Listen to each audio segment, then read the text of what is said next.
Hello dear students and welcome back to English with professor Tabassum. आज की हमारी video में मैं आपको एक्सप्लेन करूंगी the dinner party written by Mona Gardner. ये इंटरमीडिएट फर्स्ट ईयर इंग्लिश की शॉर्ट स्टोरी है। अब मोना गार्डनर जो हैं वो एक अमेरिकन ऑथर हैं, लेकिन वो उस टाइम पर स्टोरी उन्होंने लिखी थी जब ब्रिटिश का राज था, यानी कि भारत आज़ाद नहीं हुआ था।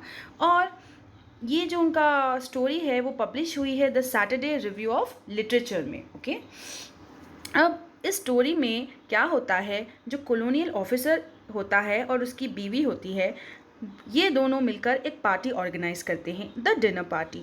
अब इस पार्टी में जो गेस्ट इनवाइटेड हैं वो हैं बहुत सारे आर्मी ऑफिसर्स, गवर्नमेंट ऑफिशियल्स जो कि अपनी बीवियों के साथ इनवाइटेड हैं, और अमेरिकन नेचुरलिस्ट। अब नेचुरलिस्ट वो इंसान होता है कि जो कि नेचर के बारे में स्टडी करता है, ओके, एंड वो नेचुरल चीज़ों के बारे में ज़्यादा नॉलेज रखता है। तो ये थे हमारे पार्टी के गेस्ट। अब होता क्या है कि उस पार्टी में एक यंग सी लड़की होती है जो कि आर्ग्यू करती है कॉलोनल के साथ। वो आर्ग्यू इस बात पे करती है कि लड़कियां जो है वो मुसीबत के वक्त जो है वो कमज़ोर नहीं होती, और कॉलोनल जो है वो इस बात से डिसएग्री करता है। वो कहता है कि सबसे ज़्यादा शोर जो है लड़कियां ही मचाती हैं और वो बिल्कुल भी काम नहीं रहती।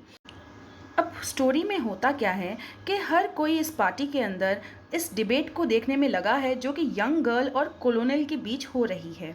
इसी बीच जो पार्टी की जो होस्ट होती हैं, जिनका नाम है मिसेस वाइन्स, उनका फेस एक्सप्रेशन अचानक से चेंज हो जाता है, और इस बात को कोई और नहीं बल्कि अमेरिकन नेचुरलिस्ट जो पार्टी में आया है वो नोटिस करता है।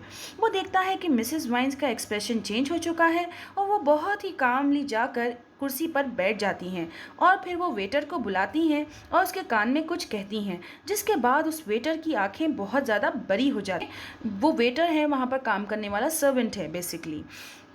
तो उस वेटर की आंखें बड़ी हो जाती हैं, and what he does is he goes out. वो बाहर जाता है और जो वेरांडा होता है, घर के बाहर का हिस्सा जहाँ पर छत होती है, वहाँ पर वो जाकर मिल्क का बाउल रख देता है।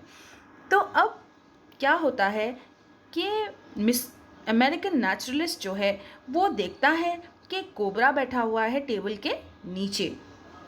तो वो क्या करता है, वो सबका मूड स्पॉइल नहीं करना चाहता पार्टी में, तो वो सबको एक गेम देता है खेलने की। That is game of 300 seconds, यानी कि 300 सेकेंड तक कौन कामली ठहरा रहेगा। ओके, तो अचानक से जब सब लोग स्टिल होते हैं, सब लोग 300 सेकेंड्स के लिए रुक जाते हैं, तब वो जो कोबरा टेबल के नीचे बैठा होता है वो अचानक से बाहर आ जाता है। वो बाहर आ जाता है और फिर वो घर की बाहर की तरफ जाता है, वेरांडा में दूध का बाउल की तरफ। ओके, तो एट दैट टाइम सब लोग दरवाज़ा बंद कर देते हैं, and that's how the story is saved. तो जब अमेरिकन नेचुरलिस्ट जो है वो बात करता है मिसेस वाइन से कि आपका फेस का एक्सप्रेशन चेंज हो गया था, और वो सबसे कहता है कि मैंने देखा था कोबरा को नीचे टेबल के नीचे, और मैंने ही सबको इस गेम के लिए इंस्टिगेट किया है, प्रोवोक किया है 300 सेकेंड्स की, ताकि पार्टी का मूड बना रहे।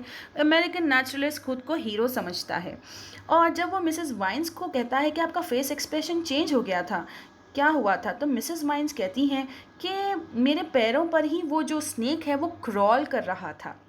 तो उन्होंने वेटर को कहा कि जाकर घर के बाहर दूध का बाउल रख दे ताकि स्नेक वहाँ पर चले जाए। तो स्टोरी की जो रियल हीरो है वो है मिसेस वाइन्स, जो कि बहुत ज़्यादा काम थी जिस वक्त पर स्नेक जो है उनके लेग्स के ऊपर क्रॉल कर रहा था over her foot. So, by this story, we understand that women can remain calm also in many situations. Okay, it is not that कि खाली men होते हैं या फिर खाली women होती हैं जिनके पास हिम्मत होती है। Both men and women are equally courageous. दोनों में हिम्मत होती है, and they can have control of a situation. दोनों भी एक situation को control में ले सकते हैं. Okay. Hope you understood the story, and if you did, do hit the bell icon to be notified each time I upload a video.